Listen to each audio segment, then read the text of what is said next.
नमस्कार दोस्तों।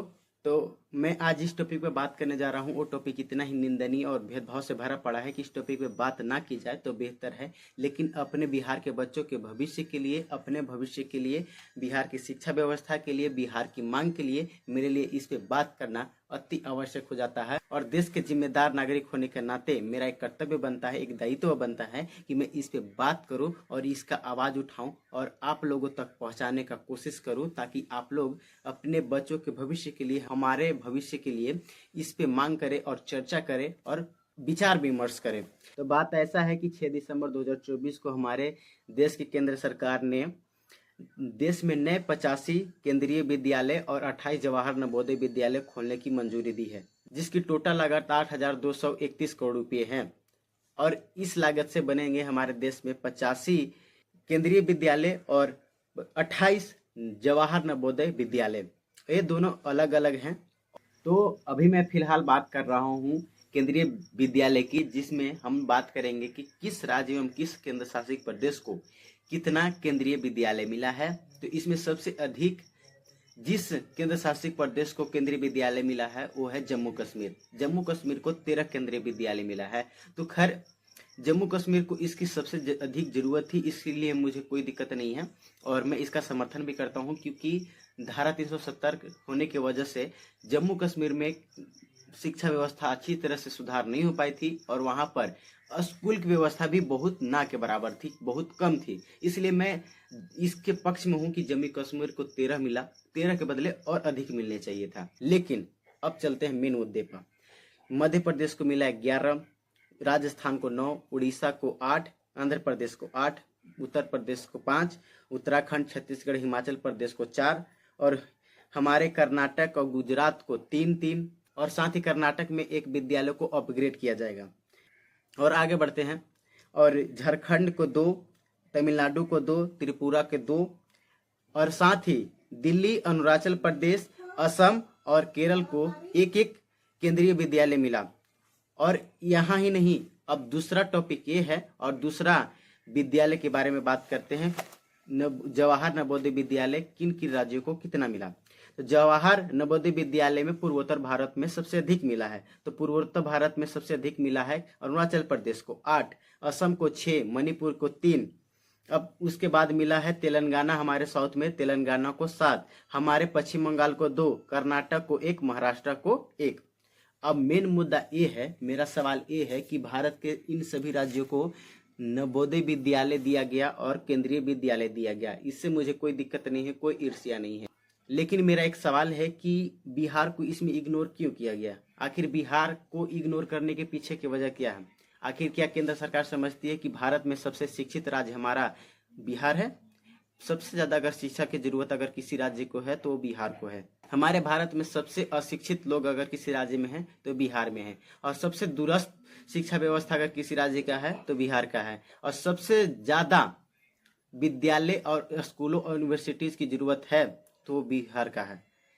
इसके बावजूद भी केंद्र सरकार बिहार को इग्नोर क्यों करी, अब ये मेरा सवाल है। और साथ ही मैं आप लोगों से एक सवाल करना चाहता हूँ, आप सब आम जनता से, कि हम लोग अपने प्रतिनिधि को वोट दिए हैं, जिस प्रतिनिधि को, पूरे बिहार में 40 सांसद हैं। उन 40 सांसदों में से किसी एक भी सुरमा सांसदों के मुंह से चू तक नहीं निकला इसके लिए।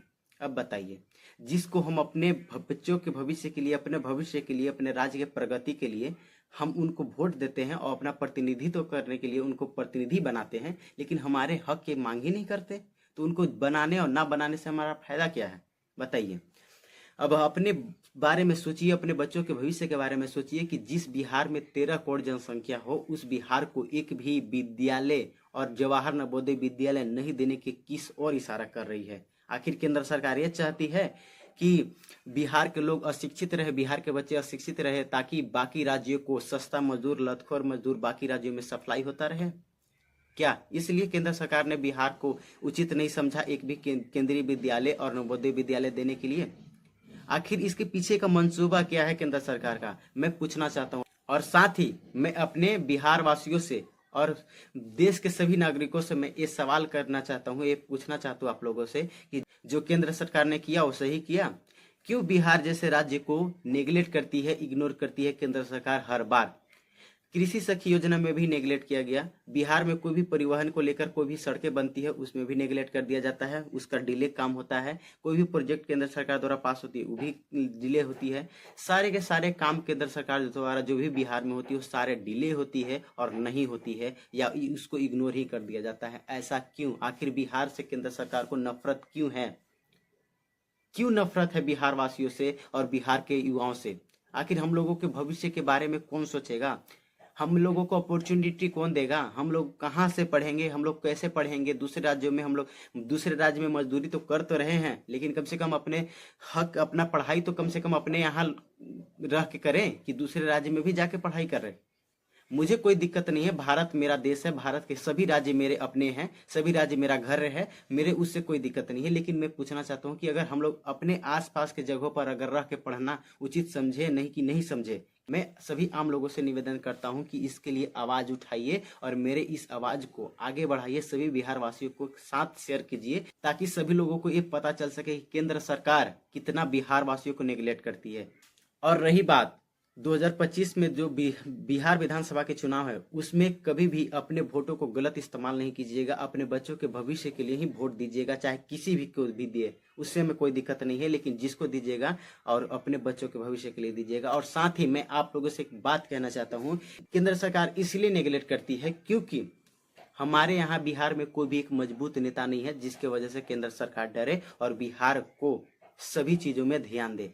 इसी वजह से केंद्र सरकार बिहार में कोई भी काम नहीं करती, क्योंकि बिहार के लोगों को पता है कि यहाँ पर 5 किलो राशन देकर, जाति और धर्म के नाम पर लड़ाकर केंद्र सरकार में सांसद मिल जाएगा, यहाँ से सीट मिल जाएगी सरकार बनाने के लिए, प्रचुर मात्रा में मिल जाएगी, जिससे हमारी केंद्र में सरकार बन जाएगी। इसके बाद बिहार तरक्की करे या ना करे, बिहार शिक्षा में आगे बढ़े या ना बढ़े, बिहार के पास अपॉर्चुनिटी हो या ना हो, बिहार के युवाओं के पास अपॉर्चुनिटी हो कि ना हो, उससे कोई मतलब नहीं है। बस हमारा सरकार बनना चाहिए, उसके बाद बिहार के तरक्की से हमें कोई लेना देना नहीं है। तो इसलिए मैं कहना चाहता हूं कि अगला साल 2025 में बिहार विधानसभा का चुनाव होने वाला है, उसमें अपने मत को सही जगह इस्तेमाल कीजिएगा, क्योंकि आपकी मत में बहुत पावर है और यही पावर आपके बच्चों के भविष्य बना सकती है, बिगाड़ सकती है। जाति और धर्म के नाम पर वोट दीजिए, जिसको देना है दीजिए, तबर भी दीजिए, मुझे कोई दिक्कत नहीं है, लेकिन अपने बच्चों के भविष्य के जब मांग करने की बात आती है तो चुप मत बैठा कीजिए, अपने बच्चों के भविष्य के लिए मांग कीजिए। आपका अधिकार है। हम भारत के नागरिक होने के नाते मेरा दायित्व जितना था उतना हमने कर दिया, बाकी आप अपना काम कीजिए। तो मैं आप सभी से एक विनती करना चाहता हूँ, आग्रह करना चाहता हूँ कि आप लोग जो मेरे द्वारा आवाज़ उठाई गई है, जिसको मैंने आवाज़ बनाया है, उस आवाज़ को आप लोग ताकत बनिए और मेरे को समर्थन दीजिए। और साथ ही जो भी मेरे साथ टीम में ज्वाइन करना चाहते हैं, जो पॉलिटिकली काम करना चाहते हैं, वो मेरे इस नंबर पे मैसेज कर सकते हैं। लेकिन मैं आप लोग से बार बार निवेदन करना चाहता हूँ कि भाई आप लोग बिहार के, अपने बिहार के मांग के लिए, हक के लिए बस मेरी ताकत बनने की कोशिश कीजिए, इससे ज़्यादा ज़रूरत कुछ नहीं है। मैं आप लोगों के एक मजबूत नेता बनने की कोशिश करूंगा और मुझे बनने की ज़रूरत है। इस राज्य को मेरे जैसे युवा नेता की ज़रूरत है, जो हम कर सकते हैं, और आपके समर्थन के बगैर ये नहीं हो सकता। इसलिए आपकी समर्थन मेरे लिए बहुत ज़रूरी है। जय हिंद, जय बिहार।